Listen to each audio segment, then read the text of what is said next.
Terima kasih. Yang paling pertama kita bahas dulu, kita tidak munculin emailnya ya, nggak usah ya, karena memang saya rasa ini juga tidak pengen namanya disebutin, jadi juga percuma kita munculkan emailnya. Tapi sebagai dokumentasi, saya akan simpan email ini. Mohon bantuannya Pak, saya punya hutang pinjol di aplikasi Kredivo dan Akulaku. Tapi saya udah 1 bulan lebih nggak bayar dan saya tidak mampu bayar lagi semua hutang-hutang itu. Dan setiap hari dapat telepon dan pesan WhatsApp, tapi saya tidak pernah respon sama sekali setiap ada panggilan dan pesan WhatsApp. Oke. Di sini Anda terjebak di 2 pinjol ya, Kredivo dan Akulaku, tapi udah 1 bulan lebih nggak bayar. Dan Anda tidak mampu bayar lagi semua hutang itu, dan setiap hari mendapatkan telepon dan pesan WhatsApp, tapi tidak pernah direspon. Itu nggak ada masalah ya. Jadi kalau memang Anda dapat telepon dan via WhatsApp, itu wajar-wajar saja. Itu dilakukan oleh para penagih hutang karena mereka juga bekerja di sebuah perusahaan dan otomatis mereka harus mengikuti perintah-perintah dari perusahaan mereka. Dan ketika ada nasabah yang telat bayar, tidak mampu bayar, gagal bayar, mereka akan konfirmasi dan mempertanyakan bagaimana soal hutang-hutangnya. Ya, jadi nggak perlu panik dan nggak perlu stres juga. Jadi kalau memang Anda sedang mood, silahkan Anda boleh respon. Tapi kalau memang kurang ser dengan chat WhatsApp atau teleponnya Anda kurang berkenan misalnya, sudah itu kembali ke diri Anda aja. Ya, yang penting jangan terlalu baperan. Habis itu ada lagi ini, saya sudah 2 tahunan bergelut di pinjam dan SpayLater dan aman-aman aja. Tapi akhir-akhir ini saya merasa lelah dan tidak sanggup lagi menanggung beban saya bang.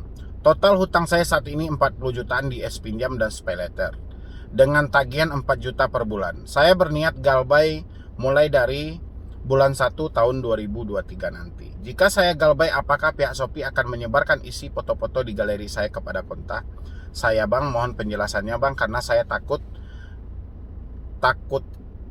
hanya pihak Shopee akan menghubungi ke semua kontak di HP saya dan juga menyebarkan foto-foto dan video yang ada di galeri saya. Rasa saya gini ya Pak ya. Pertama, saya memang orang-orang yang sudah tidak mampu memang saya bela ya, tidak mampu bayar, bukan tidak mau bayar. Tapi ini kan ada aksi berencana itu Anda mau gagal bayarnya terhitung nanti sejak 1 Januari 2023. Jadi saya kurang strike aja kayak gini, karena kita nggak mampu bayar dengan nggak mau bayar ini akan beda Pak. Jadi kalau memang nggak mampu bayar, nggak ada hitung-hitungan bulannya ya. Hari ini duit nggak ada ya, hari ini kita kedepannya nggak akan bayar ya. Tapi kita juga nggak tahu soal rezeki. Tapi kalau Anda patokan misalnya mulai dari Januari 2023 saya mungkin nggak akan bayar lagi, berarti Anda telah mematokkan bahwa rezeki Anda tidak akan ada sampai hari itu ya. Jadi saya kurang sependapat dengan cara Anda yang seperti ini, dengan Anda merencanakan untuk gagal bayar di bulan depannya lagi gitu loh. Jadi kurang sependapat. Berarti Anda selesaikan di bulan 12, bulan 1 Anda nggak bayar lagi. Itu apaan namanya? Kita ini kalau bisa Pak, kalau bisa ya, memang saya membela orang-orang yang tidak mampu bayar gitu loh, tapi bukan tidak mau bayar ya. Jadi kalau bisa kita itu menyelesaikan masalah itu secepat mungkin, bukan kita rencanakan untuk tidak mau bayar gitu loh ya. Sebenarnya orang yang tidak mampu bayar ini Pak bukan rencana mereka, tapi memang keadaan dan fakta dari hidup mereka yang tidak bisa ditoleransi lagi gitu loh. Mereka sudah mencoba berjuang, mereka sudah coba berusaha, tapi memang uangnya itu nggak ada gitu loh. Ya beda hal dengan pertanyaan Bapak tadi, berencana ingin galbay mulai dari bulan 1 tahun depan gitu loh. Jadi mohon maaf banget, saya kurang sependapat dengan hal itu. Habis itu saya akan jawab lagi pertanyaan Bapak yang lainnya.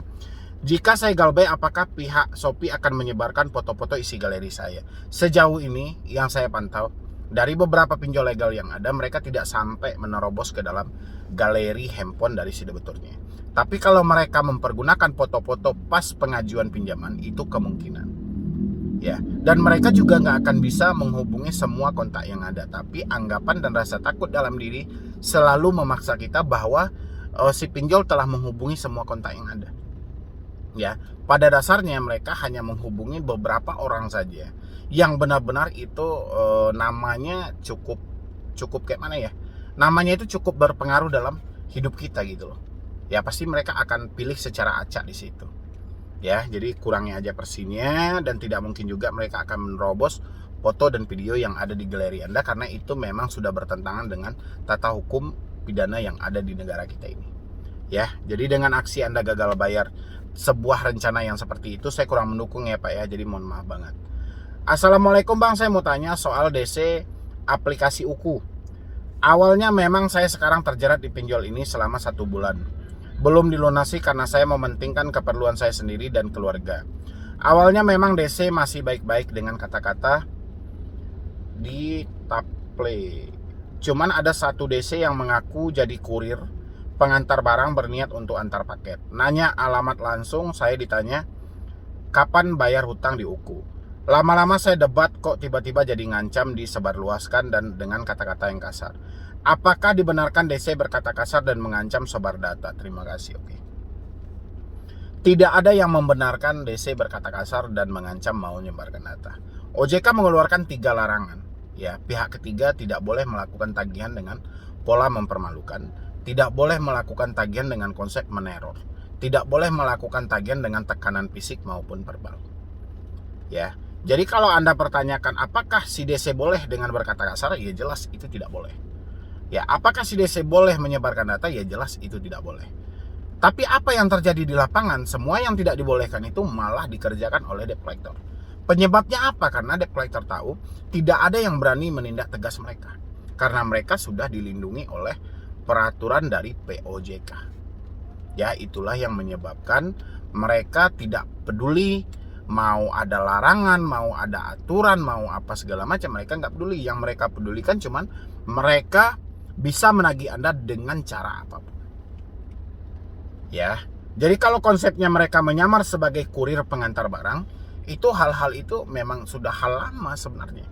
Menyamar menjadi kurir pengantar barang, menyamar menjadi nomor kontak darurat gitu loh. Padahal kita nggak kenal. Padahal itu yang melakukan adalah debt collector. Cuma seakan-akan mereka menjadi korban dari kontak darurat kita yang menjadikan mereka sebagai kontak darurat. Padahal yang mengaku kontak darurat itu adalah debt collector eksternal dari pinjol gitu loh. Jadi modus-modus yang seperti itu sudah modus lama. Ya, oke Pak ya. Jadi jangan terlalu panik dan jangan stres juga. Dan nggak harus juga kita berdebat terlalu panjang. Kalau misalnya ada kurir bilangnya mengantar paket, ya bilang aja saya tidak pesan paket, udah selesai gitu loh. Ya nggak perlu juga kita ikutin drama mereka sampai sepanjang itu. Ya. Oke, ini ada lagi Bang, saya baru galbay 5 hari di Bantu Saku dan 3 hari di KTA Kilat. Masih banyak APK legal yang saya pakai dan pastinya akan galbay juga. Mau bayar tak ada uang, sampai saat ini saya ditelepon dan di SMS. Saya tidak merespon semua dan WA pun saya hapus akun, lalu sekarang saya harus gimana? Ada rasa takut dan khawatir, pastinya ada rasa takut dan khawatir. Pertanyaan saya, kenapa Anda bisa meminjam pinjol sebanyak itu? Ya, apakah jawaban Anda karena gali lubang tutup lubang? Apakah Anda bilang atas dasar ketidaktahuan atau kayak mana gitu? Ya, teman-teman juga boleh, kenapa Anda meminjam pinjol lebih dari 5 aplikasi? Anda isi di kolom komentar apa yang terjadi. Ya, habis itu dengan adanya rasa takut karena Anda tidak merespon telepon dan WhatsApp.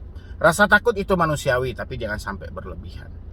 Ya, kalau manusia tidak ada rasa takut, itu bukan manusia namanya. Karena manusia ini dibekali akal dan pikiran dan perasaan.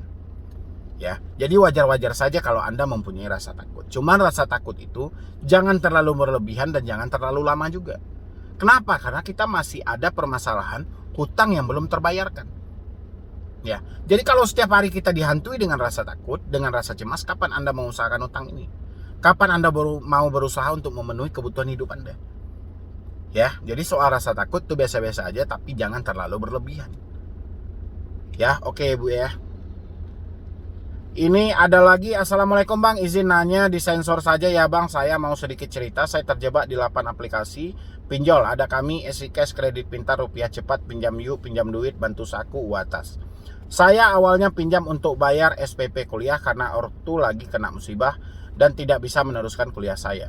Awalnya saya berani pinjam karena saya ada sampingan jadi barista, tapi sekarang saya sudah tidak bekerja lagi, jadi saya tidak ada pemasukan. Saya putuskan untuk galbay semua dengan total 20 juta.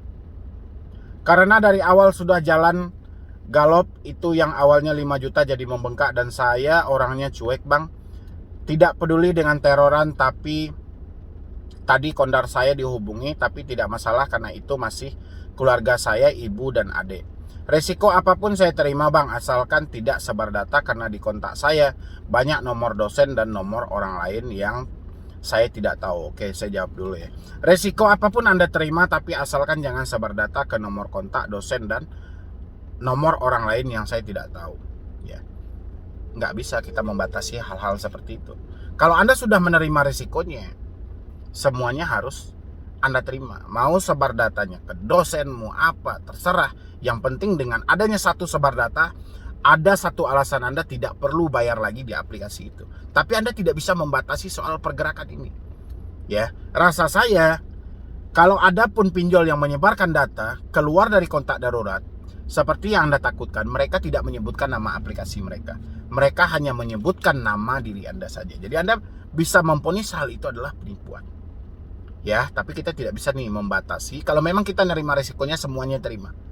Jangan dibatas-batasi. Saya cuma mau nerima ini aja. Saya cuma mau nerima ini aja. Nggak bisa seperti itu. Ya. Apa bisa bang aplikasi yang saya sebutkan tadi menyebarkan data lewat Kondar? Kalau hanya sekedar ancaman, insya Allah saya aman bang. Dan sudah kebal. Dia nggak nyebarkan data juga. Palingan dia menghubungi Kondar menanyakan diri Anda. Ya, biasanya kalau mereka menyebutkan nominal hutang dan mengirimkan foto-foto Anda pas pengajuan, itu mereka tidak menyebutkan nama aplikasi. Ya. Oh ya, satu lagi bang, saya juga sudah jual motor untuk keperluan kuliah, terus saya ambil lagi dengan sistem kredit di leasing, ternyata ditolak karena katanya ada nama di aplikasi pinjol. Padahal pada saat itu saya belum galbay, masih rutin bayar. Kok bisa ya bang, nama saya sudah jelek di leasing? Makasih bang, maaf ceritanya agak panjang, saya selalu motivator mental. Oke. Pinjol itu bukan data Anda yang jelek, tidak. Karena pinjol itu dengan leasing ada keterikatan sebuah akses. Ya, karena mereka leasing, pinjol itu dua-duanya adalah non-bank. Ya, jadi mereka ada tempat akses, ya, tempat akses untuk melihat riwayat data orang ini. Ya, meskipun Anda belum telat, tapi mereka begitu mengetahui bahwa Anda ada hutang di pinjol dan pihak leasing dari tim analisnya meragukan dari pembayaran Anda nanti, mereka akan menolak. Jadi bukan selalu penolakan dari kredit itu berdasarkan data kita yang jelek, tidak. Tapi ada sebuah keraguan-raguan dari pihak bank atau pihak yang bersangkutan yang ingin memberikan dana kepada Anda.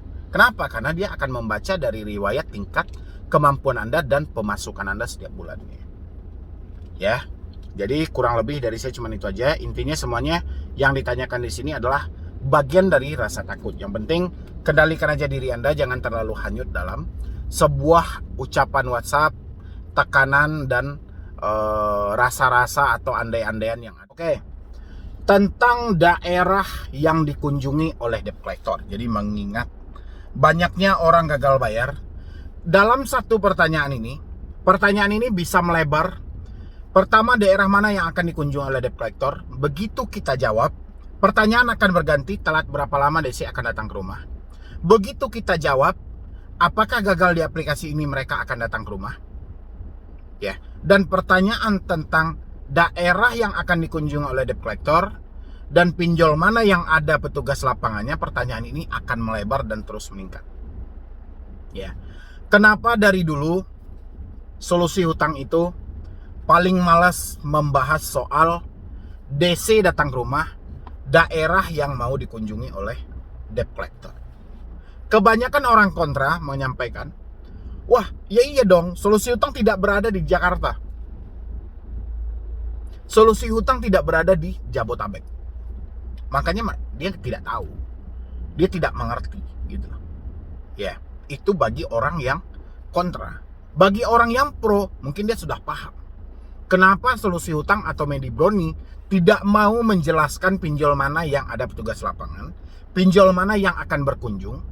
Kenapa sih tidak mau menjelaskan hal itu? Karena saya ini sedang membangun mental, memperbaiki mental teman-teman semuanya, ya, supaya benar-benar pulih, terhindar dari pemikiran-pemikiran sesat seperti saat sekarang ini. Kalau saya menyampaikan, contoh, saya mendapatkan email nih, bang, saya alamatnya di sini, saya gagal bayar di sini, dan saya baru dikunjungi oleh debt collector. Contohnya saya bahas itu tentang satu email itu, ya. Kita sebut aja orangnya misalnya ada di Pulau Jawa, misalnya gitu. Saya bilang, kami dari Jawa Tengah bang, kami gagal di pinjol ini, pinjol ini, pinjol ini, dan debt collector berulang kali datang ke rumah. Ya, kira-kira ketika tema itu saya angkat menjadi satu video, Anda tahu nggak? Yang ketakutan daerah mana? Ini yang saya bahas ini yang ada di Pulau Jawa ini. Dan cuma satu orang ini, bukan seluruh yang ada di Pulau Jawa, tidak. Cuma satu orang aja. Yang ketakutan di mana? Ada di Kalimantan, ada di Jakarta, ada di Sumatera, ada di Bali, gitu loh. Yang saya bahas di mana? Jawa Tengah. Jawa Tengah di mana? Kampung paling kecil, dan itu pun satu orang. Makanya sangat sensitif ketika kita membahas soal daerah mana saja nih yang akan dikunjungi oleh DC. Telat berapa lama nih DC akan datang ke rumah? Ya, aplikasi mana aja yang ada petugas lapangannya? Pertanyaan ini sensitif banget. Dan jawaban pastinya tidak ada. Kalau ada orang yang membuat konten tentang hal itu hanya mengejar subscriber dan viewer saja. Kalau dia ingin memperbaiki mental, dia pasti akan mikir hal ini kita bikin yang down kayak mana. Ya, saya banyak pertanyaan tentang DC datang ke rumah. Ya, cara menghadapi DC datang ke rumah banyak, cuma ketika ada pertanyaan yang seperti itu, saya jawab per individu. Ya, ada email ini yang bisa saya jawab langsung melalui video, ada email yang bisa saya jawab hanya per orangan. Ya, coba teman-teman semuanya. Ketika saya membahas ini, misalnya ada email nih, dia berada di Padang, Sumatera Barat, dikunjungi oleh DC, pinjol legal. Ya, Anda di Jakarta pasti ketakutan. Anda di Pulau Jawa pasti ketakutan. Anda di Kalimantan pasti ketakutan. Berarti pertanyaan itu adalah pertanyaan yang sangat sensitif. Ya, makanya kita bisa jawabnya per individu saja. Jadi bagaimana seharusnya, Bang? Oke, kita masuk ke konteksnya saja. Ya, ke konsepnya. Kenapa orang-orang selalu menakuti tentang debt collector datang ke rumah? Padahal yang jadi permasalahan hanya satu. Duit belum ada, pekerjaan sedang di PHK. Ya, berarti di sini teman-teman, ketika Anda bermasalah dengan angka 1, teman-teman itu tidak menyelesaikan angka 1-nya. Teman-teman malah mengurusin angka 5. Ya, teman-teman bermasalah dengan hutang tidak mampu bayar. Tapi yang dipermasalahkan adalah DC datang ke rumah dan DC yang menagih. Ya, DC itu bekerja perpanjangan tangan dari pinjol ilegal. Ya, pinjol legal atau pinjol ilegal, perpanjangan tangan untuk melakukan tagihan kepada Anda. Jadi soal dapat atau tidaknya itu urusan dari debt collectornya. Ya, tugas Anda adalah ketika ditagih Anda mampu menyelesaikan tagihan ini. Kalau Anda tidak mampu mengabaikan tagihan ini, ya, fokus dulu untuk mengumpulkan uang Anda. Sekarang berbalik. Ya, si debt collector yang harusnya menjadi urusan dan tanggung jawab dari si pinjol malah berbalik menjadi urusan dan tanggung jawab dari si debitur. Nyatanya si debitur sibuk. Kapan DC datang ke rumah? Ya, telat berapa lama akan dikunjungi? Daerah mana saja yang akan didatangi? Pinjol mana saja yang ada petugas lapangan? Ini berbeda hal. Ya, jadi ada yang salah dalam posisi ini. Kenapa orang-orang setiap hari selalu takut, selalu cemas? Karena dia tidak memikirkan pokok permasalahan mereka. Ya, paham nggak teman-teman? Gitu loh. Masalah Anda itu duit belum ada. Waktu Anda minjam, itu karena duit Anda belum ada. Anda tidak mampu bayar, belum bisa bayar, juga dengan hal yang sama. Duit belum ada. Tapi entah kenapa yang menjadi masalah dalam diri Anda, DC datang ke rumah. Dengan satu alasan, malu sama tetangga, Bang. Malu sama keluarga, Bang. Malu sama suami, Bang. Makanya jujur, sayang. Ya, jujur itu menyelamatkanmu. Terbuka, ini suami ditipuin, orang tua dibohongi. Dengan alasan orang tua saya ada riwayat jantung, Bang. Hei, orang itu mati bukan karena penyakit, tapi karena memang hidup dia cuma sampai di situ, itu kata Tuhan gitu loh. Ya. Jantung ini segala macam itu karena sebab aja. Ya, keganti cerita karena kita yang ditinggalkan. Ini enggak, ini riwayat jantung, Bang, nanti mati. Apa hubungannya hutang Anda dengan jantung ini gitu loh. Justru dengan Anda berbohong, jantungnya makin parah. Ya. Jadi menggetar, kenapa anak saya tidak jujur langsung sama saya? Kenapa istri saya tidak ngomong langsung sama saya? Kenapa harus orang lain ngasih tahu? Ya, kebanyakan hidup dengan pencitraan, dengan sebuah kebohongan. Ya pantas gitu loh. yang tidak seharusnya jadi masalah bagi Anda jadi masalah. Ya, DC datang ke rumah dipermasalahkan. Kapan DC datang ke rumah dipikirkan. Telat berapa lama mau datang malah ada dalam otak dia gitu. Urusan pinjol Anda cover. Ya, masalah Anda itu cuman hutang 1 juta, kapan mau dibayar? Ya, ini buat teman-teman semuanya. Habis itu tentang teroran, ya, penekanan, ancaman dengan tagihan yang sesuai SOP. Ini teman-teman juga harus membedakan. Jangan karena hanya rasa takut yang ada dalam diri Anda, semua ucapan debt collector itu adalah ancaman, tekanan. Salah satu ini saya munculkan di sebelah sini. Ini saya dapat email, katanya dia tidak mau menyebutkan namanya. Ya, ini tagihan dari EasyCash, ya. Gini, selamat pagi, kami minta segera bayaran tagihan EasyCash Anda hari ini, paling lambat di jam 11 siang. Ya, yang sudah lewat dari tanggal jatuh tempo selama 7 hari. Jika masih mengundur pembayaran saat ini, kami akan melaporkan status keterlambatan Anda ke OJK dan Pusat Data Fintech Lending atau Pusdapil. Sebagai nasabah bermasalah, gagal bayar dan proses penagihan kami, alihkan ke agen penagihan selanjutnya untuk diproses penagihan lebih lanjut. Salahnya di mana?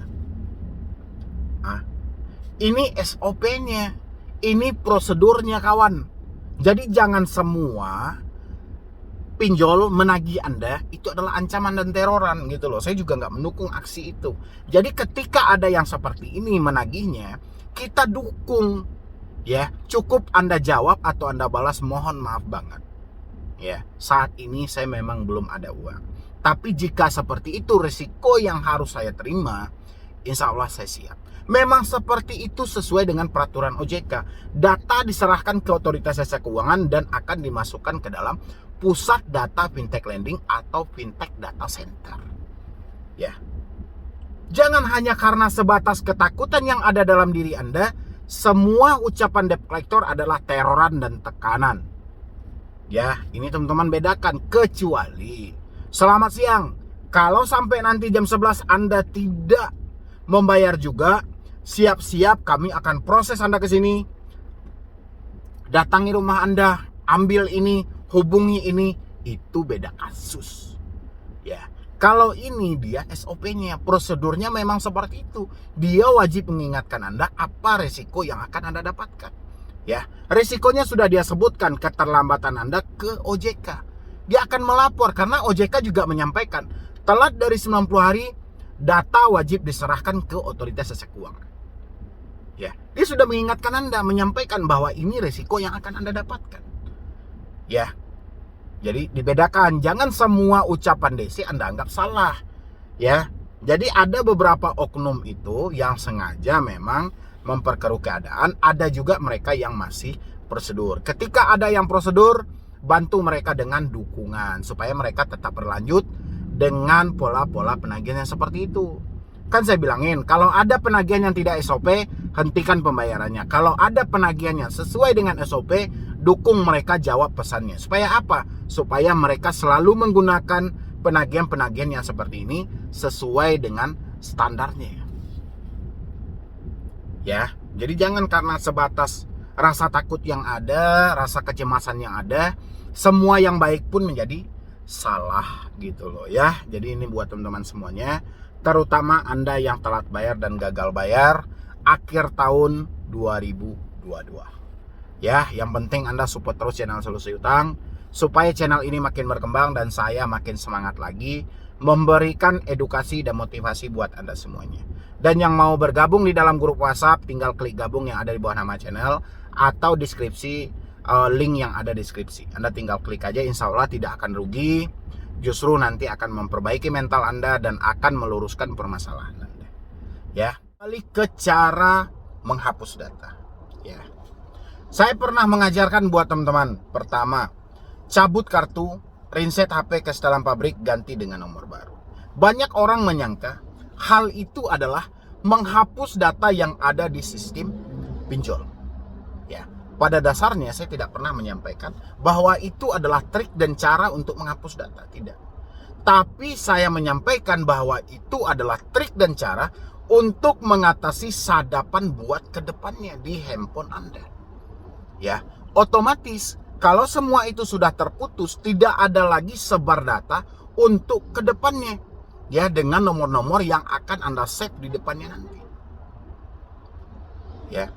Jadi cukup nomor yang sudah ada mereka ambil saja, itu yang mereka sebarkan data tadi gitu loh.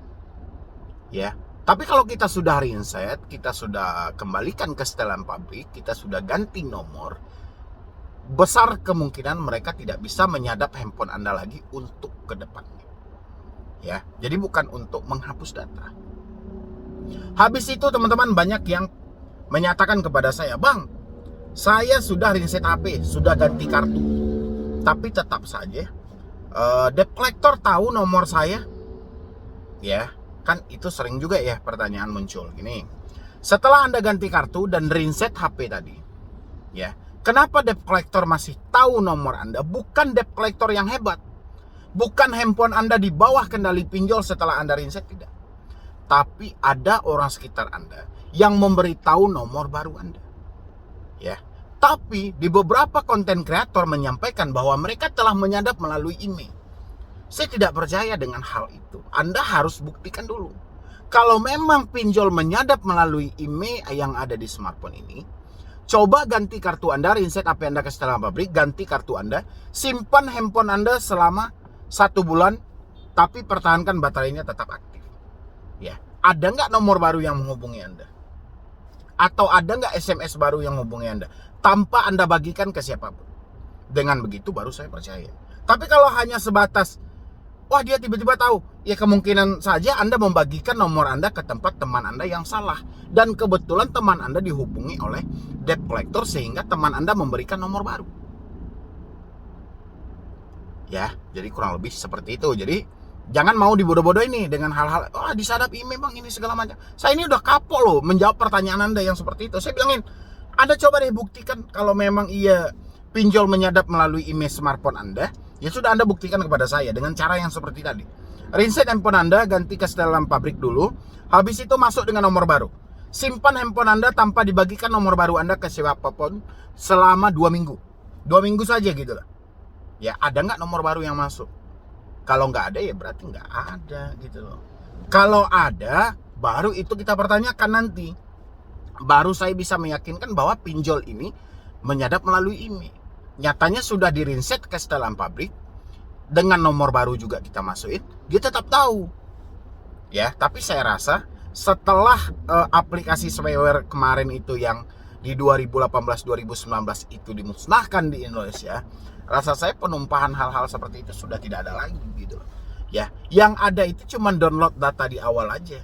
Para pinjol sengaja mendownload data-data Anda di awal, kayak data kontak, data log, itu memang mereka download di awal. Ya, jadi mereka tidak menyematkan lagi sistem mereka itu di dalam sistem handphone ini. Ya, itu buat teman-teman semuanya. Dan habis itu buat menghapus data pinjol supaya Anda tidak nyemplung ke dalam jasa-jasa yang menipu, yang sengaja memanfaatkan diri Anda. Saya sampaikan buat teman-teman, jasa hapus data pinjol itu tidak ada dan tidak pernah ada. Ya, ingat, tidak ada dan tidak pernah ada, kecuali pinjol atau perusahaannya itu tutup. Ya, kemungkinan besar dengan sistem tempat penampungan data Anda tadi ini juga ikutan ditutup semuanya. Tapi selagi pinjolnya masih beroperasi, data Anda tidak akan hilang. Ya, Anda mau gunakan 100 jasa penghapus hutang pun, ya, penghapus data yang ada di pinjol, itu rasa saya percuma. Kenapa? Karena rasa takut itu sebenarnya ada di dalam kepala Anda. Ya, jadi Anda mau hapus kayak mana? Anda taruhlah ini sekarang, misalnya nih si pinjolnya lah atau si debt collectornya, karena si debt collectornya itu bekerja di perusahaan pinjol, mereka bisa nih menghapus untuk khusus di perusahaan mereka saja. Belum tentu rasa takut Anda hilang. Ya, data yang harusnya sebenarnya dihapus itu data rasa takut yang ada di dalam pemikiran Anda. Itu yang harus kita hapus lebih awal, bukan data yang ada di smartphone ini. Ya. Kenapa saya bilangin seperti itu? Banyak orang yang sudah mengganti nomor, mereset HP, tapi masih takut. Ya, sudah berbulan-bulan, sudah bertahun-tahun, tapi masih takut. Berarti tidak ada pengaruh dong. Ya, walaupun si DC tidak menghubungi lagi nomor mereka, tidak tahu lagi dengan nomor mereka, tapi rasa takut tidak menjamin hilang dalam kepala mereka masing-masing. Jadi kalau Anda ingin menghapus data, hapus rasa takut yang ada di dalam diri Anda dulu, baru bisa nanti Anda benar-benar menghapus semua rasa takut yang ada, bahkan di smartphone ini aman-aman aja. Ya. Karena gini, saya melihat ada yang sudah galbay atau gagal bayar selama 1 tahun loh. Dia nggak aktifin nomor, sudah ganti nomor. Ya, tahu nggak Anda bertanya? Bang, saya sudah galbay selama 1 tahun, tidak pernah lagi ditelepon, tidak pernah lagi diteror. Kira-kira nanti tiba-tiba atau kayak mana, Desi datang nggak ke rumah saya? Ya, menurut Anda itu data yang dari mana yang masih tersimpan gitu? Desi nggak ngubungi dia lagi, nggak neror dia lagi karena dia sudah ganti nomor dan segala macam. Tapi dia bertanya, kira-kira nanti Desi datang ke rumah nggak? Kira-kira data yang mana yang sedang bergerak di dalam pemikiran orang yang gagal bayar setelah 1 tahun? Data yang ada dalam pemikiran mereka. Jadi percuma Anda reset HP ini ke setelan pabrik, ganti kartu. Kalau di dalam pemikiran Anda rasa takut itu masih abadi, percuma. Ya. Dan buat teman-teman semuanya, ke depannya kalau Anda ingin menghapus data dari pinjol, hapus rasa takut yang ada dalam pemikiran Anda dulu. Ya. Baru Anda reset HP Anda ke setelan pabrik, ganti dengan nomor baru. Jadi nggak perlu jasa ini, jasa itu, jasa ini, jasa itu. Semuanya penipuan. Ya, tidak ada jasa hapus data pinjol. Ya, yang ada itu jasa penipuan dengan lobian hapus data. Itu yang ada. Yang mereka inginkan itu duit Anda. Ya, jadi teman-teman hati-hatilah semuanya. Saya tahu Anda ini sedang kesulitan. Ya, saya tahu Anda sedang kekurangan uang. Jadi jangan lagi menghambur-hamburkan uang secara cuma-cuma hanya dengan kata sebutan menghapus data pinjol. Ya, sengaja nih mengangkat tema ini buat teman-teman semuanya. Sebenarnya ini bukan kali pertamanya saya menjelaskan hal-hal yang seperti ini. Tapi ini menjelang akhir tahun ini saya yakin ini karena masih banyak orang yang baru telat bayar dan baru gagal bayar. Sehingga pertanyaan itu muncul lagi dan muncul lagi gitu loh. Ya, sebenarnya kalau kita gagal bayar pinjol, cara berpikir aja perbaiki, semua data terhapus gitu loh. Ya, move on aja segera dari rasa takut, semua data terhapus. Ya, gagal bayar pinjol kan sudah dijelaskan. Ya, data diserahkan ke OJK untuk dimasukkan ke dalam pusat data fintech lending atau dimasukkan ke fintech data center.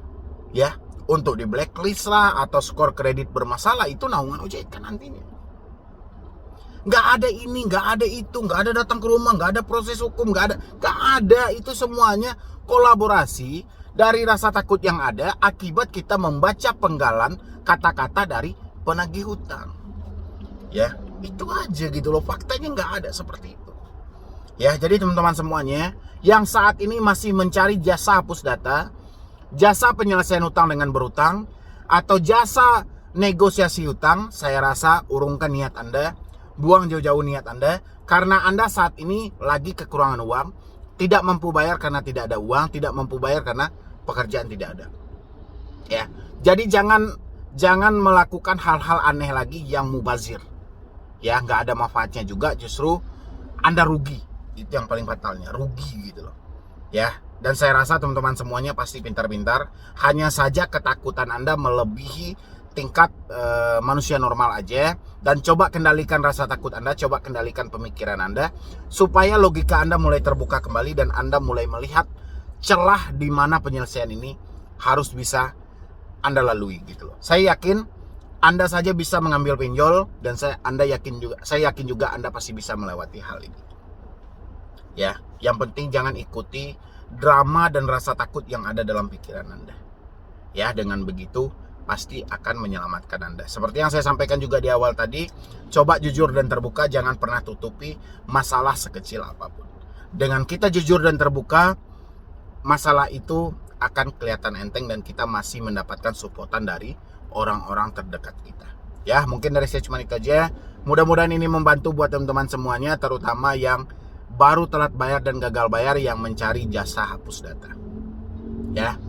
Jadi sekian dulu dari saya, Medi Broni. Wassalam.